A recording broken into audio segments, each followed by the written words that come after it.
Messieurs, dames, attention, aujourd'hui, sujet extrêmement sensible et difficile à déminer. Non, je ne vais pas parler de la seule fois où Olivier Véran n'a pas dit de mensonge. C'est encore pire que ça. Taisez-vous. En Non mais cet homme est 2018, ahurissant. porte-parole du gouvernement. Ce que vous venez de faire, c'est super. Chers amis, quel plaisir de vous retrouver aujourd'hui pour une vidéo pas piquée des hannetons. On va creuser là un sujet, attention. Là, t'as vite fait d'avoir un article de l'Express pour dire que t'es complotiste. Mais vous allez comprendre la logique. Si tout va bien, c'est infaillible. Mais avant d'attaquer, n'hésitez pas, si vous le souhaitez, à vous abonner à la chaîne juste au milieu avec le bouton prévu à cet effet. Tout est extrêmement bien pensé. Ou alors, vous pouvez, le pouce bleu. Et ça fait plaisir. Vous l'aurez compris au titre de cette vidéo, comme quoi c'est quand même bien branlé, on dira ce qu'on veut. Sujet de la vidéo, le fameux projet HAARP, H-A-A-R-P. Alors pour nos amis musiciens, non, on n'est pas sur de la harpe, là, ça va pas jouer des cordes, là, rien à voir. Là, on est sur quelque chose d'extrêmement sensible, une sorte de vieux serpent de mer, de la sphère complotiste, comme a dit un article du Parisien. Donc là, il faut faire attention, mais je vais tout vous expliquer. Là, il y a vraiment de la prudence avant le décollage. Pourquoi je vous parle de ce projet HAARP, c'est que suite au récent tremblement de terre en Turquie et en Syrie, bien sûr, on envoie avant toute chose tout notre soutien à nos amis turcs et nos amis syriens, mais on a eu à ce moment-là quelques résurgences, notamment sur les réseaux sociaux, de ce projet HAARP. Et certains autour de moi, avec qui j'ai papoté, m'ont dit « Qu'est-ce que c'est encore que cette connerie ?» Accrochez-vous à vos slibards, ça va swinguer. Est-ce que ce séisme a été organisé Est-ce qu'on a aujourd'hui une sorte d'arme pour créer des séismes et des tremblements de terre? C'est la question qui est sortie sur les réseaux sociaux. Alors, moi, je suis prudent. Là, je fais confiance qu'à Julien Pain. Donc, je me suis dit, là, attention. Le projet HAARP aiguise un petit peu les soupçons et les fantasmes depuis un paquet de temps. On va remonter tout ça. On parle d'un programme militaire qui aurait été développé par les USA pour maîtriser le ciel et la nature, de sorte à les transformer en armes géopolitiques si jamais ça coince avec certains qui veulent pas lustrer les godasses de l'oncle Sam. You're fired. Et je vous parlais d'un article du Parisien qui est le 7 février 2023, dans la foulée du tremblement de terre, écrivait un vieux serpent de mer du conspirationnisme. Il cite également Tristan Mendes France, qui est spécialiste des cultures numériques. Donc qui fait partie de l'équipe fact-checker. Donc moi je n'ai confiance qu'en eux. Et Tristan Mendes France a dit « Il n'y a pas un discours cohérent, mais une multitude de théories qui suivent les contours idéologiques de ceux qui les véhiculent. » Alors moi vous le savez, voilà. Je suis taquin, eu égard à ce physique qui m'oblige à me faufiler dans la société. Mais j'ai un amour quand même aux faits et à la vérité. C'est ça ce qui me rapproche de Julien Pain et compagnie. Moi, je fais confiance à eux. Ils nous l'ont expliqué. Et notamment Julien Pain. Vous vous rappelez peut-être de cette séquence avec l'ami La Tronche en biais, où Julien Pain avait dit « Si les médias n'en parlent pas, c'est que probablement ça n'existe pas. » Comparer, varier les sources, regarder ce que les autres médias disent sur un sujet. Si aucun journal, aucune chaîne de télé, aucune radio n'a parlé d'une info, eh bien c'est probablement qu'elle est fausse. Alors, vous allez comprendre, c'est toute la logique de cette enquête. Je suis obligé de prendre des pincettes pour vous donner le contexte. Comme ça, s'il y a un journaliste de l'Express qui passe dans le coin, il va dire « Bon, c'est bon, au-delà de la barbe, ce monsieur est sérieux. » La vidéo que vous allez voir ne s'appuie que sur des sources médiatiques validées. Voilà, c'est l'idée. Parce que Julien Pain l'a dit, si les médias n'en parlent pas, c'est que ça n'existe pas. Donc, pour aller dans cette logique, je vais vous parler du projet HAARP seulement avec des articles, des éléments qui ont été sortis dans des médias acceptés, reconnus, loin de la fange complotiste. Voilà. Donc, on va suivre de bout en bout la logique de Julien Pain. Donc, comme les médias en ont parlé, réponse à la fin. Continuez Jackson, vous m'intéressez. Et autre avertissement avant le décollage, cette enquête est menée en parallèle avec plusieurs articles de Conspiracy Watch. Vous savez, qui est un organisme français qui permet de savoir la vérité, de t'aiguiller, vrai, pas vrai. Et donc, dans le cours de cette vidéo, il y aura des petites alertes Conspiracy Watch. Voilà. Au moment où ça peut glisser, où on se dit attention, ça devient complotiste, hop, je rappellerai la version Conspiracy Watch. Comme ça, libre à vous de vous faire un avis entre ce que je vous dis et la vérité reconnue par Conspiracy Watch. Voilà. Allez, c'est parti. Alors, pour commencer, on va aller aux origines de ce projet HAARP. Et là, attention, c'est technique. Ceux qui n'ont jamais regardé C'est pas sorcier, ils risquent d'être un petit peu largués, mais c'est pas grave. Accrochez-vous, ça va le faire. Le projet HAARP est un mot anglais qui veut dire High Frequency Active Auroral Research Program, qui en français veut dire Programme de recherche auroral active haute fréquence. Donc là, il commence à y avoir des lasers, des bip-bip, des robots. Là, c'est sérieux. Tout ça est né aux États-Unis, hein, dans un observatoire de recherche américain qui avait pour objectif d'étudier l'ionosphère. Ah, j'en ai perdu quelques-uns, dont moi. Ionosphère, j'ai dit, merde, c'est peut-être une marque d'enceinte connectée. Pas du tout. Et c'est un niveau de couche atmosphérique d'une planète, hein, notamment où se joue un rôle majeur dans la propagation des ondes radio, notamment. Le but, c'est d'étudier l'ionosphère, c'est-à-dire la couche supérieure de l'atmosphère qui est située entre 60 et 1000 km de hauteur. Mais on va commencer avec les sources validées. On va écouter ce que nous disait France 24 le 7 novembre 2022 pour nous expliquer exactement ce que c'est. En deux mots, il s'agit d'un programme de recherche qui a été financé par l'armée américaine, créé dans les années 90. L'armée américaine s'est retirée depuis 2014 et depuis, eh bien, c'est l'université de Fairbanks en Alaska qui s'en occupe. Et pour ce faire, eh bien, ce programme dispose de 200 antennes à haute fréquence déployées sur une quinzaine d'hectares à Gakona, donc c'est en Alaska.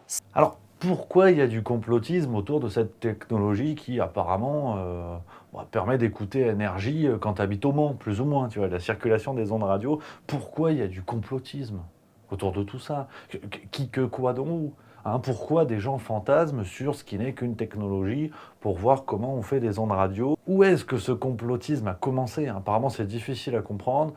Pas tant que ça. Et oui, d'où viennent ces théories complotistes? Eh ben, des Américains. Voilà, tout simplement nos amis à Merloc. Et tout commence notamment avec un certain Vincent J. Schaeffer, un chimiste et météorologue américain qui a notamment fait une longue carrière dans la grande entreprise General Electric. On est autour de la Seconde Guerre mondiale, même juste après la Seconde Guerre mondiale, et à ce moment-là, l'ami Schaeffer, avec deux de ses collègues, j'ai nommé Langmuir et von Guth, ils vont étudier l'intérêt de l'iodure d'argent pour ensemencer les nuages. Alors, non, l'idée, c'est pas d'engrosser un cumulonimbus. Arrête, Dimitri, parce que c'est compliqué aujourd'hui, donc concentre-toi. On est tous dans la merde. Non, le but est d'augmenter la quantité de pluie dans un nuage, voilà, pour permettre de créer la pluie artificiellement d'une certaine manière. Leurs études vont être suffisamment poussées pour qu'un rapport public soit publié en 1953. Et d'ailleurs, on a une vidéo de TV5 Monde qui nous en parle en date du 18 juillet 2022. En 1946, M. Schaeffer, qui était ingénieur chez General Electric, a inventé cette technologie et très vite le Pentagone s'est forcément intéressé à la question. Et dès 1947, le programme Cyrus était lancé, programme militaire destiné à faire pleuvoir sur l'ennemi. Et oui, ces études vont profiter d'un fort soutien gouvernemental et militaire, à tel point que va naître le projet Skyfire. Et là, le but, c'est toujours de jouer avec les nuages d'une certaine manière pour voir les effets sur, je cite, la production de foudre qui causerait les feux de forêt. Tous ces éléments, on les retrouve dans les archives de l'université d'Albany aux États-Unis, des éléments qui sont issus des notes de Schaeffer lui-même, où il explique qu'il reçoit ce soutien gouvernemental et militaire pour vraiment étudier la possibilité de créer la foudre et par conséquent créer des feux de forêt. Donc on a déjà cette intention d'utiliser le ciel comme une arme. Alors là, tout de suite, le rapport avec le projet HARP, il saute pas aux yeux, mais t'inquiète pas, ça va venir. On fait un petit bond dans le temps, on est en 1997. Là, on a le secrétaire américain à la Défense, toujours, pour vous dire que ces bruits... c'est outre-Atlantique pour l'instant, un certain William Cohen qui lui nous explique clairement qu'une guerre climatique peut se jouer et évoque déjà le rôle des ondes électromagnétiques. Il nous dit dans le texte de son allocution, qui a été écrit par un greffier qui à mon avis tapait très très vite, et je vous lis ce qu'il déclare, d'autres, en parlant des terroristes, se livrent même à un terrorisme environnemental en modifiant le climat, déclenchant des tremblements de terre, des éruptions volcaniques à distance grâce à l'utilisation d'ondes électromagnétiques. Donc il y a beaucoup d'esprits ingénieux qui travaillent aux différentes façons de terroriser d'autres nations. C'est vrai et c'est la raison pour laquelle nous devons intensifier nos efforts. Alors, bien sûr, attention, là, prudence, hashtag Julien Pain sur les réseaux sociaux, loin de moi l'idée de vous dire que les Américains tentent de maîtriser ces technologies-là pour menacer d'autres pays. Là, William Cohen, il parle des autres pays qui pourraient menacer les USA. Ce qui est intéressant dans cette déclaration, c'est qu'on a quand même un membre du haut de la pyramide américaine qui nous explique que c'est possible, qu'il y a une menace terroriste qui se concentre sur cette possibilité de maîtriser le ciel pour créer du dégât, du grabuge. Donc c'est déjà plus de la science-fiction. On continue et on va rencontrer un personnage, toujours du côté des États-Unis, un certain Bernard Eastlund. Alors lui, c'est un physicien américain qui est mort en 2007. Alors, salut l'artiste. Mais qu'est-ce qu'il nous laisse derrière nous? C'était un spécialiste de l'électromagnétisme et un des co-dépositaires du brevet de la technologie HARP. Tu vois, je t'avais dit qu'on allait y revenir. Faut pas paniquer comme ça. 2 mois avant sa mort, l'ami Bernard Eastlund avait dévoilé un brevet qui se concluait en ces termes. Alors là encore, je te fais un peu de lecture parce que c'est important. Ce brevet qui est lié à la technologie HARP, on peut lire ceci, des propres mots de Bernard Eastlund. Cette invention offre une quantité phénoménale de ramifications possibles et de potentiel développement futur. Comme évoqué précédemment, une variété de systèmes de télécommunication menant à l'amélioration des systèmes cellulaires, locaux, de courte distance, indépendants, intra-vie de longue distance, pourrait en résulter. 2 nouvelles approches concernant la modification et le contrôle du climat sont proposées. La première concerne la manipulation des vents qui contrôle le développement de mésocyclones ou le changement de la direction qui prennent les jet streams qui influent sur la naissance des ouragans. La seconde est une méthode pour influencer la répartition de la charge électrique dans les configurations météorologiques comme les mésocyclones. J'ai rien compris. Et voilà. T'as vu, petit jingle, alerte Conspiracy Watch. Voilà, toujours contrebalancé avec la vérité. Conspiracy Watch nous a dit, je cite, une thèse, par rapport à ce que je viens de vous lire, qu'aucun témoignage de scientifiques travaillant à la station de Gakona n'a jamais corroboré. Voilà. Gakona, c'est là où vraiment la technologie HARP a été bossée, tu vois. Conspiracy Watch nous dit, là-bas, il n'y a aucun scientifique qui corrobore cette thèse. Voilà. Aucun témoignage de scientifique. À Gakona, précisément. Autour, on ne sait pas. Mais à Gakona, non. Voilà, prudence. Le 9 février 1998, on a cette fois une sous-commission, et là on est en Europe. Ça y est, on débarque enfin en Europe, une sous-commission du Parlement européen, ce qui se tient du côté de Bruxelles, chez nos amis belges, et là on parle du programme HARP et des armes non létales. Dans cette sous-commission, il faut savoir que les Américains, des représentants américains et des représentants de l'OTAN étaient invités, ils ne sont pas venus. Ils ne sont pas venus parce que peut-être qu'ils avaient un bowling, je ne sais pas. En tout cas, ils ont refusé de venir. Cette sous-commission se fait en présence de Nick Begich et Rosalie Bertel. Alors, ce sont des noms bien connus dans le monde de la technologie HARP, mais également dans le monde de Conspiracy Watch. Voilà. Parce que le procès verbal de cette sous-commission a été rendu. Et ils expliquent la dangerosité potentielle de la technologie HARP qui pourrait être utilisée comme arme non létale. Et alerte Conspiracy Watch. Voilà, parce qu'ils nous disent concernant l'ami Bertel, Rosalie Bertel, qui était présente à cette sous-commission et qui a clairement milité contre la technologie HARP en dénonçant potentiellement les Américains, ils nous disent elle soutient depuis plusieurs années la théorie conspirationniste sur les chemtrails. L'une des théories complotistes qui cherche à expliquer ces fameuses traînées blanches laissées après le passage d'un avion dans le ciel. Et l'explication fournie est la suivante par les adeptes de cette théorie que les gouvernements procéderaient à des épandages de produits chimiques toxiques. Le but de contrôler le climat et même la population. Il y a des gens qui voient des traces dans le ciel qui disent qu'on nous asperge de produits apparemment dangereux. Bon, vrai, pas vrai. En tout cas, pour Conspiracy Watch, c'est une théorie conspirationniste. Donc, moi, j'ai confiance. Et ils ont une source pour dire ça. Voilà, la source. J'ai cliqué sur le lien, ça donne ça. Donc après, je ne peux pas débunker les débunkers. Au bout d'un moment, voilà. Moi, je leur fais confiance, ça ressemble à rien, mais c'est la source. Toujours au sujet de Rosalie Bertel, pour Conspiracy Watch, elle est présentée comme ancienne proche conseillère scientifique de Jimmy Carter.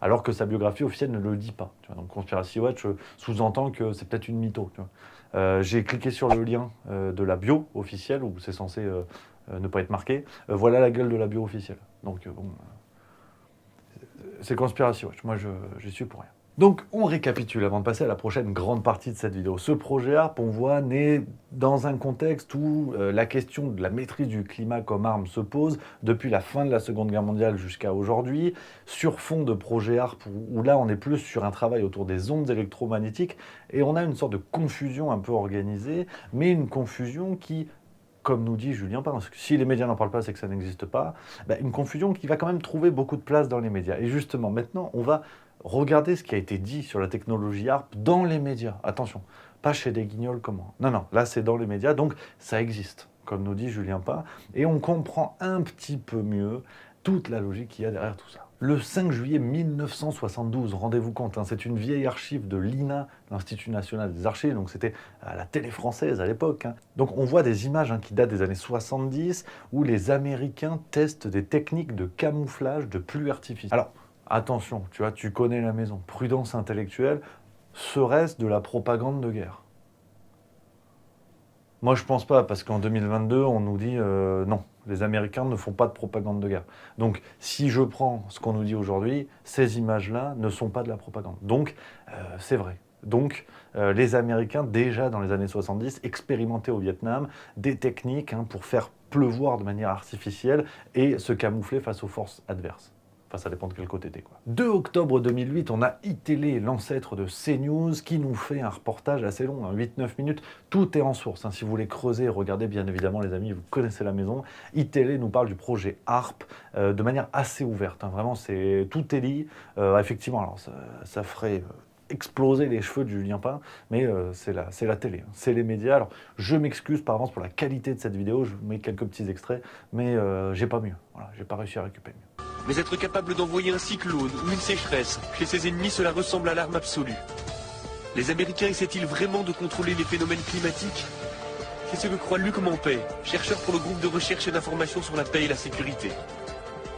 Je fais référence notamment à un rapport publié par l'US Air Force vers la fin des années 90 et qui s'appelait Air Force 2025, où très clairement l'US Air Force évoque là toutes les recherches qui devraient être faites à des fins militaires de manière à pouvoir avoir un certain impact sur les phénomènes météorologiques, de manière à pouvoir faciliter les opérations militaires amies et rendre plus compliquées les opérations militaires ennemies. On fait un gros saut dans le temps et là on arrive au 27 janvier 2017, une chronique sur Europe 1, toujours à la radio. Alors là le chroniqueur nous parle, toujours sur la question du contrôle du climat, il nous parle du plus grand projet de contrôle du climat jamais réalisé en Chine cette fois. Donc elle s'est lancée dans un énorme plan où elle va triturer les nuages pour qu'ils pleuvent plus, pour mieux irriguer les cultures. Et c'est le plus grand projet de contrôle du climat jamais réalisé, plus grand d'abord par son budget, plus de 150 millions d'euros, des milliers de fusées, des dizaines d'avions, et plus grand aussi par son envergure, puisque la région en question fait 2 fois la surface de la France. On apprend par exemple que cette technique, cette maîtrise artificielle du ciel et des nuages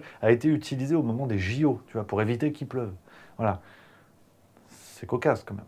Donc c'est vrai que ce vieux serpent de mer conspirationniste s'est imposé dans les médias depuis un bon bout de temps, et des médias tout à fait qualifiés. On a notamment Arte qui avait fait un reportage en 2016-2017 sur la géo-ingénierie. Et c'est ce mot-là qui aujourd'hui occupe l'espace médiatique dès qu'on veut parler de la maîtrise du climat. C'est un mot qui est sympa. Parce que tu as un trait d'union, géo, ingénierie, tu vois déjà les casques et les lunettes de soudure. Il y a quelque chose de technique et on a Arte qui fait un reportage d'1h30 pour parler des dangers de la géo-ingénierie. Lien en source, bien sûr, lien en description si vous voulez regarder ce reportage. Et on comprend mieux, je ne peux pas tout diffuser parce que je ne suis pas non plus le Kinépolis, donc vous faites ce que vous voulez. Mais on comprend mieux que tout ça, toutes ces techniques-là sont dans un état vraiment bien plus avancé que ce qu'on peut deviner et que finalement, on est quand même loin d'un bruit de fond complotiste. Le 29 décembre 2020, là on est sur RMC cette fois et on apprend que la Chine lance un programme pour contrôler la météo. C'est cool parce qu'en cas de sécheresse, maintenant ils arrivent à faire pleuvoir. On va voir qu'il y a aussi des conséquences positives, c'est-à-dire qu'on va en faire tomber la pluie, pour le dire simplement, on va crever les nuages et on va précipiter les arrivées d'eau. C'est-à-dire qu'en cas de sécheresse, par exemple, on va pouvoir forcer la pluie. Alors il faut quand même qu'il y ait des nuages. On ne peut pas les créer de toutes pièces, mais quand il y a des nuages, on peut faire tomber la pluie. Le 22 juillet 2021, c'est le Huffington Post qui nous parle de ces technologies pour créer de la fausse pluie du côté de Dubaï.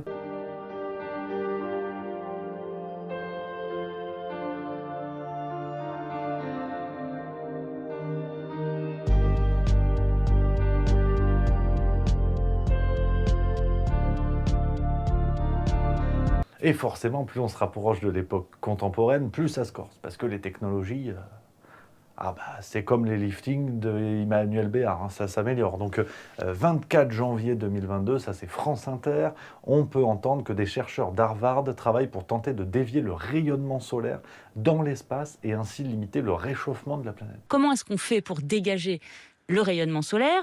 Eh bien, on injecte des aérosols, des particules dans la stratosphère, carbonate de calcium ou oxyde de soufre à 20 km au-dessus de nous, qui agiraient un petit peu comme des mini-boucliers et permettraient donc de réfléchir la lumière du soleil dans l'espace, la fameuse batte tu dégages. Et là, attention, là pareil, hein, tu vas pas foutre un coup d'huile essentielle de menthe poivrée. Là, on parle d'injection d'aérosols, de particules de carbonate de calcium ou d'oxyde de soufre. Ah là, ça commence à bricoler quand même. 5 avril 2022, c'est Hugo Clément. Tu vois, en termes de sources, là, je suis au top du top, qui fait un reportage pour France 2 sur les Émirats Arabes Unis, qui eux aussi se sont penchés sur ces questions-là et qui utilisent des avions qui remplissent les nuages d'une certaine substance pour créer des pluies artificielles.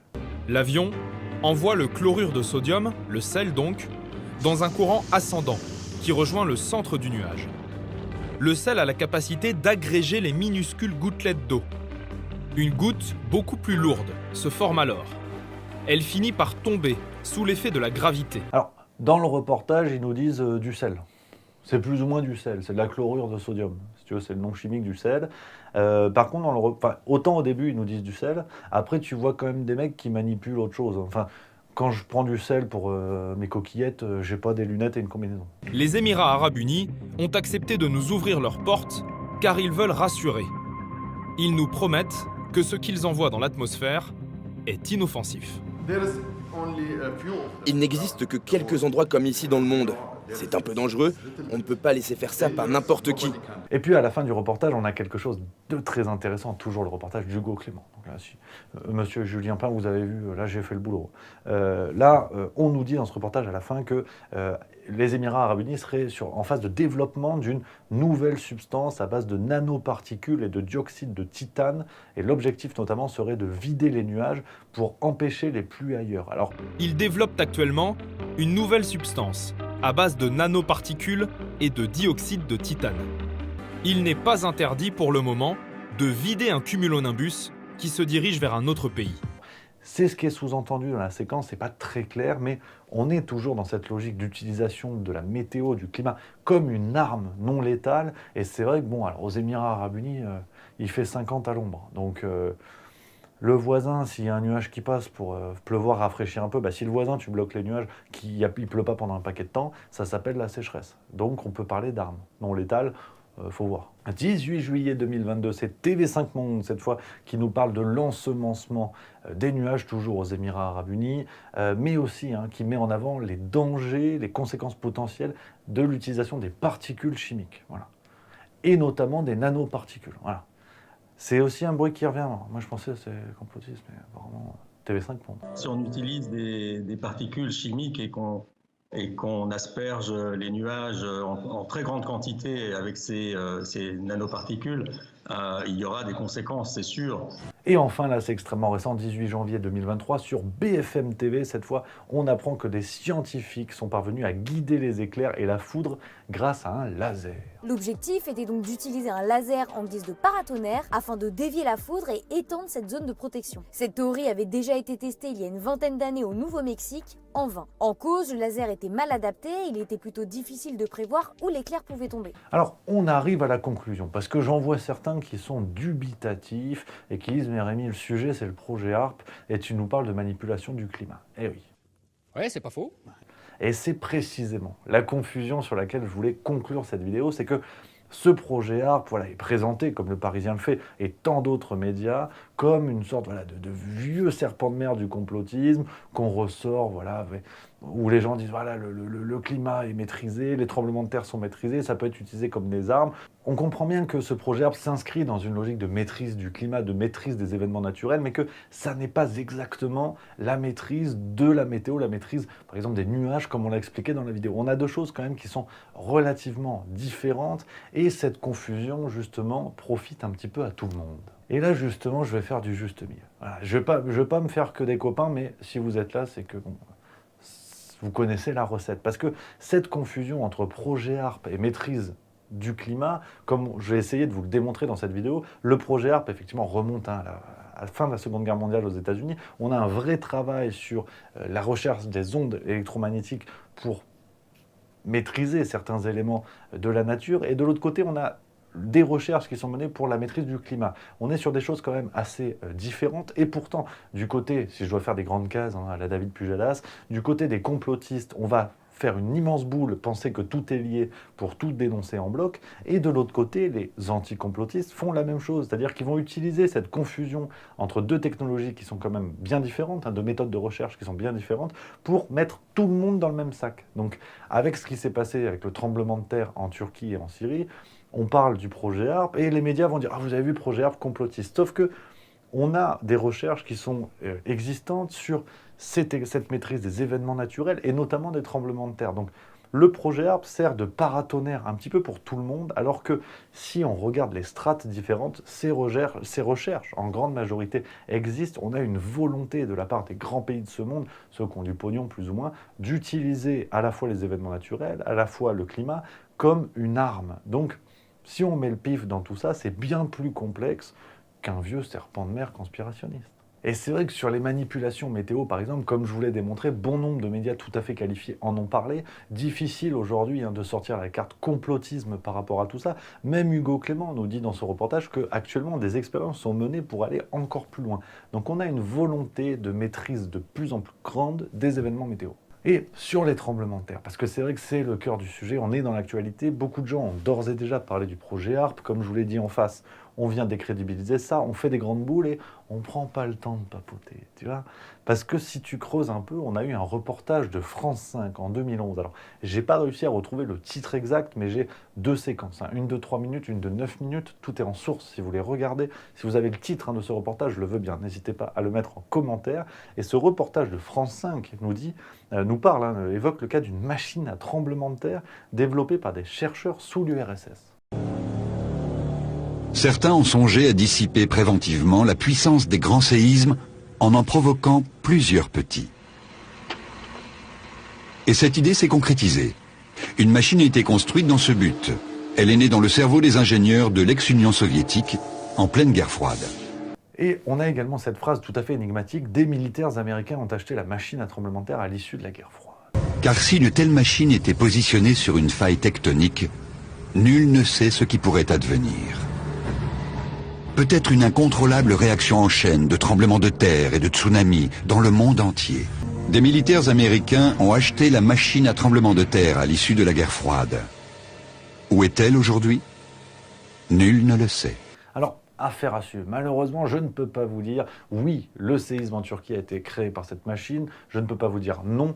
J'essaie, vous connaissez la maison, de vous donner les éléments de réflexion pour essayer de renvoyer un petit peu tout le monde dos à dos. C'est que aller vite en besogne et dire que tout est lié, que tout vient de Joe Biden qui a appuyé sur un bouton, c'est pas possible. Et dans l'autre sens, sortir la carte du complotisme pour tenter de tout décrédibiliser, ça n'est non plus pas possible parce qu'on voit que bon nombre de médias, depuis les années 70, avec les images de l'INA que je vous ai montrées, beaucoup de médias parlent de ces recherches de maîtrise du climat, de maîtrise des événements naturels. Ce sont des choses dont les médias ont parlé. Alors, peut-être que les médias sont tous devenus complotistes. Là, après, moi, je suis pour rien. Après, là, c'est la merde. Mais sinon, on peut simplement faire preuve d'une prudence intellectuelle, de considérer ces éléments-là, de les réfléchir, de les englober. Et ensuite, on papote. Mais on ne se décrédibilise pas les uns les autres. C'est juste mieux. Donc voilà, les amis, on arrive au bout de cette vidéo que j'avais hâte de vous présenter sur un sujet chaud que j'ai essayé de traiter, tu vois. C'est comme les merguez au barbecue. T'as vite fait de flammer s'il y a une goutte de graisse qui tombe, mais on arrive à s'en sortir, j'espère. En tout cas que ça vous a plu, n'hésitez pas à réagir en commentaire, à apporter d'autres éléments, bien sûr, si vous en avez. Et puis, en attendant, ce que vous pouvez faire, c'est découvrir les autres vidéos, juste mieux, ou alors vous vous abonner. Et puis moi, je vous embrasse.